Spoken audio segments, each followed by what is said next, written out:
Speaker, the whole country is deeply concerned about MPs' expenses, and public anger is surely heightened by people's own financial and economic circumstances.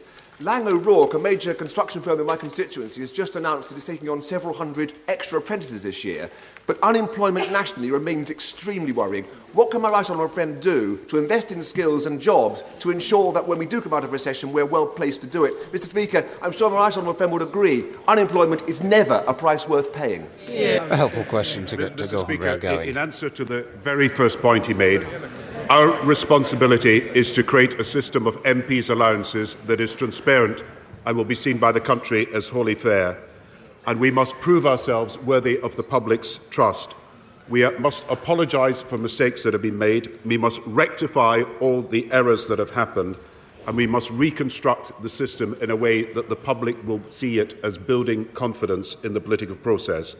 And I believe that the steps that were taken last night by the Members' Allowance Committee are the first and important steps in dealing with this matter for the whole of the House together.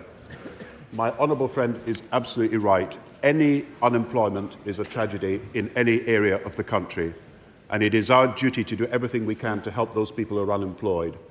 Where people are being taken on, there is help available. Where people are on short time, we are providing help through the working tax credits and through training allowances. And where people have become unemployed, we have announced today the details of a scheme where for all 18 to 24-year-olds who are unemployed and out of work, there will be an offer after a year of training and of work. And I'm grateful that social entrepreneurs as well as other charitable organisations are involved already in the offer of work. We aim to provide 150,000 jobs as a result of the initiative that has been taken today. That guarantee was announced in the budget, if you remember. Thank you, Mr. Speaker. I join the Prime Minister in paying tribute to the officer from the Welsh Guards who died of his wounds at Selly Oak Hospital and to the 4 servicemen who were killed last Thursday, Corporal Kumar Poon, the Royal Gurkha Rifles, Corporal Sean Binney from the Black Watch, Rifleman Adrian Shelton, 2nd Battalion the Rifles, and Sergeant Ben Ross of the Royal Military Police. Such a tragic loss of life in one single day should remind us of all the bravery that all of our servicemen and women show every day. And they have all made sacrifices on behalf of our country, and we must never forget them. Let me ask about the issue of MPs' expenses. The first word the Prime Minister said about them today was the need for transparency. Does he agree with me that one thing we could do pretty much right now is to publish our expenses online the moment we actually put in a claim? Shouldn't this happen online in real time? Does the Prime Minister agree with me that MPs from all parties should do this now? Yes, Mr. Speaker. I understand that the Members' Allowance Committee is looking at this issue. I think it is important that there is a transparent system that when a claim is reported to the Fees Office, that the Fees Office can then itself put that up on the internet, a responsibility of the system of the House, and I hope that will be introduced as soon as possible.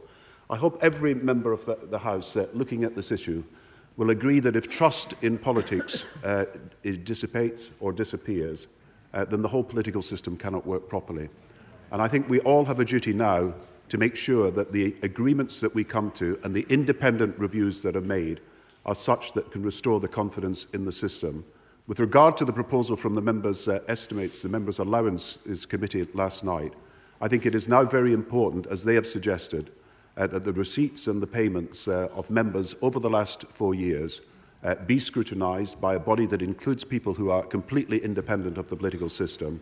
And by doing that for all MPs over a period of 4 years, we can show the public we have taken every action that is necessary to deal with any anomalies, to repair them, and at the same time to build the confidence that is necessary in the political system for the future. I believe that this is a matter that all parties will want to be engaged in, and it's important that we do it now. Thank you, Mr. Speaker. Of course, I agree with the Prime Minister that we should all support the Kelly Commission and the work that it's doing. And yes, we should all support the idea of establishing a committee to look back over the last 4 years. But isn't there a problem with this? And doesn't it show how we need to get on with things now? If we just ask a committee whether everyone has obeyed the rules, it will take a long time and then I think find, surprise, surprise, that everyone has obeyed the rules. Because the issue is not so much whether the rules were obeyed, The issue is about the rules themselves. How much needs to be paid back is not really a legal issue. It's actually a moral and an ethical issue, and it requires some political leadership to sort it out. And doesn't the Prime Minister understand that? Yes, I do. And the leadership is about the leadership in the whole political system.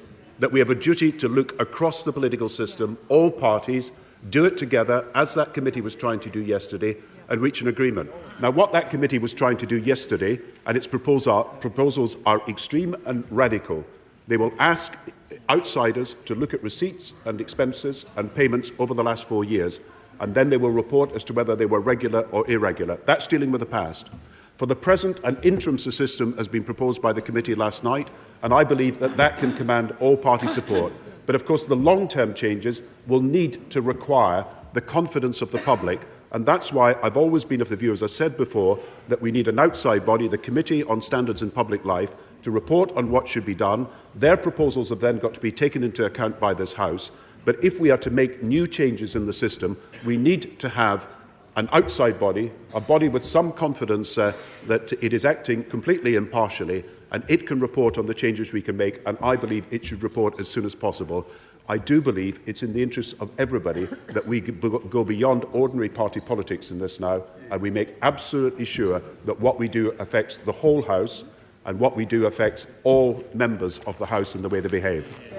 I'm grateful for the Prime Minister's answer, but I still think there's going to be a problem with just saying, let's go back and look at the claims people made under the rules in which... Well, members are shouting, but actually that's again part of the problem in this House, let's be frank about it.